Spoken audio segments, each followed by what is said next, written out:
네, 양화진 선교사 열전 언더우드 계속해서 하겠습니다. 언더우드 1세의 죽음과 그 이후 가족들. 1912년 6월 뉴욕 대학을 졸업한 원한경은 언더우드 아들 말하는 겁니다. 그해 9월 미국 장로교 선교사의 자격으로 한국에 다시 돌아왔다. 그리고 경신학교의 영어 교사로 일하다가 1915년부터는 연희 전문학교에서 영어 강의를 시작했다. 1916년은 언더우드 가족사의 경사와 슬픔이 엇갈리는 해였다. 앞서 말한 바와 같이 언더우드는 연희 전문학교에 창립된 엄청난 고생 탓으로 건강을 잃어 휴양차 미국에 갔다가 1916년 10월 12일 마지막 숨을 거두었다. 이게 뉴저지 아틀랜틱 시티입니다. 이 무렵 원한경은 에델 벤 와고너 WAGONAR 이라는 한 아가씨를 알게 되었다. 그는 1883년 4월 11일 미국 미시간주 킹스톤의 어느 농민의 딸로 태어나 대학 교육을 받은 뒤 선교부의 추천으로 1912년 제 외국인 학교 최초의 교사로 파송되어 왔다. 그는 원한경이 대학을 졸업하고 선교사 자격으로 우리나라에 돌아온 해에 함께 한국 땅을 밟은 것이다. 이러한 인연으로 해서 원한경은 와고너와 자주 만났다. 한 사람은 경신학교에서 교편을 잡고 다른 한 사람은 외국인 학교에서 가르치면서 가끔 사석이나 공석에서 만나게 되었다. 원한경은 점점 와고너에게 호감을 느꼈지만 그 감정이 남녀 간의 연정인 줄은 몰랐다. 그런데 1919년 두 사람이 사귄 지 4년 만에 교사 임기가 끝난 와고너가 한국을 떠나게 되었다. 때문에 선교사 가족들과 외국인들이 그녀를 위해 조촐한 송별 모임을 마련해 주었다. 원한경도 그 모임에 참석하여 와고너와 석별의 정을 나누었다. 그때까지도 원한경은 자신이 그녀를 사랑한다는 것을 깨닫지 못했다. 그러다가 막상 와고너가 서울을 떠난 뒤에야 자신의 감정을 깨닫게 된 원한경은 이제라도 따라가 잡자 하여 부랴부랴 배를 타고 현해탄을 걸러 일본 시노모세키까지 추적해 갔다.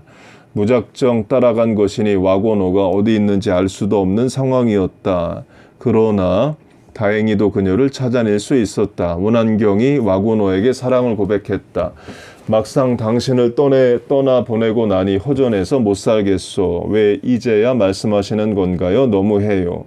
1916년 6월 두 사람은 백년해로를 굳게 약속했다. 그해 10월 언더우드 1세가 세상을 떠났으므로 아들 원한경은 아버지를 장사 지내고 두 달 뒤인 10월 6일에 뉴욕에서 결혼을 올렸다. 그리고 신혼부부는 미망인이 된 어머니 홀튼을 모시고 다시 한국에 왔다.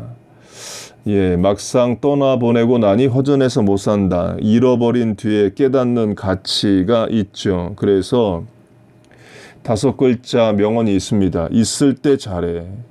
부모님 살아계실 때 잘하고 자녀와 같이 살 때 잘하고 건강할 때 예배 잘 드리고 있을 때 잘해야 됩니다. 이 원한경 언더우드의 아들을 언더우드 2세, 아버지를 언더우드 1세라 부르는 이유는 이름이 똑같아서 그래요. 그러니까 미국인들이 부모의 이름을 그대로 똑같이 아들에게 주면서 1세, 2세, 3세 하는 것과 같습니다. 한국은 잘 안 하죠. 부모의 이름의 글자 자체를 이제 잘 안 씁니다. 이 홀트는 그러니까 언더우드의 부인 홀트는 1921년 10월 28일에 세상을 떠났다. 그 뒤 원한경은 1925년 뉴욕 대학에서 철학박사 학위를 받고 아버지의 대를 이어 연희 전문학교의 부교장, 교장서리, 교장 등을 역임했다. 그러나 일제의 탄압으로 41년에 교장직을 사퇴하고 곧 이어 외국인 수용소에 감금되었다가 42년에는 강제 추방을 당했다. 44년에는 미국 장로교회에서 목사 안수를 받고 45년 8월 15일 해방되자 미 육군성 한국어 통역관 자격으로 그해 10월 다시 한국으로 돌아왔다. 연희대학의 명예총장, 미 군정청 문교부 장 고문을 지내다가 1947년부터는 미군 관계 요직을 모두 청산하고 오로지 연희대학교만을 위해서 헌신하기 시작했다. 그러니까 언더우드의 아들도 선교사로서 한국에서 고생을 많이 했습니다. 외국인 수용소에 감금되기도 하고 또 강제 추방도 당하고 그리고 다시 돌아와서 한국에서 일을 했어요. 정말 한국을 사랑한 거고 하나님이 주신 마음으로 일을 한 거죠. 그런데 1949년 3월 17일 원한경의 부인이 공산당에게 피살되는 참변을 당하였다. 에델이 유엔 대표로 갔다가 온 모윤숙을 초청하여 자택에서 교수 부인의 모임을 열었던 것이다. 약 20명의 부인들이 한창 이야기꽃을 피우고 있을 때 누군가가 초인종을 눌렀다. 문을 열어보니 복면을 한 어떤 청년이 서 있었다. 안으로 들어가는 그 청년을 에델이 안 된다고 막아서는 순간 탕 하는 소리가 났다. 공산 청년들은 방에 들어와 부인들에게 꼼짝 말라고 위협하다가 도망치고 말았다. 5일 뒤에 잡힌 범인들은 모두 연희대학 학생으로 민주학년위 위원장 등 공산 학생 간부들이었다. 유엔에 갔다 온 모윤숙을 쏘려다가 빗나갔다라는 그들의 자백이 신문에 크게 보도되었지만 그것은 죄 없는 에델을 죽인 것에 양심의 가책을 받아 그렇게 핑계된 것인지 아니면 검찰 당국이 미국 여론이 두려워서 그렇게 임시 조작을 했는지 그 진실은 알 수가 없다. 참 슬픈 일이죠. 언더우드와 언더우드의 아들이 연희전문대학을 세우고 거기서 교수를 하고 대를 이어 충성하는데 그 연희대학 학생들이 언더우드의 부인을 총을 쏴서 언더우드의 아들의 부인을 총을 쏴서 죽인다는 게 너무나 안타까운 일입니다. 네, 남편 원한경은 사랑하는 아내를 양화진 외국인 묘지에 안장한 뒤에 미국으로 건너갔다. 그리고 그 뒤에 한국전쟁이 터졌다는 소식을 듣고 1950년 10월 중순 한국전쟁터로 오게 되었다. 서울에는 갈 수 없었으므로 부산 동네에다가 피난 살림을 꾸몄다.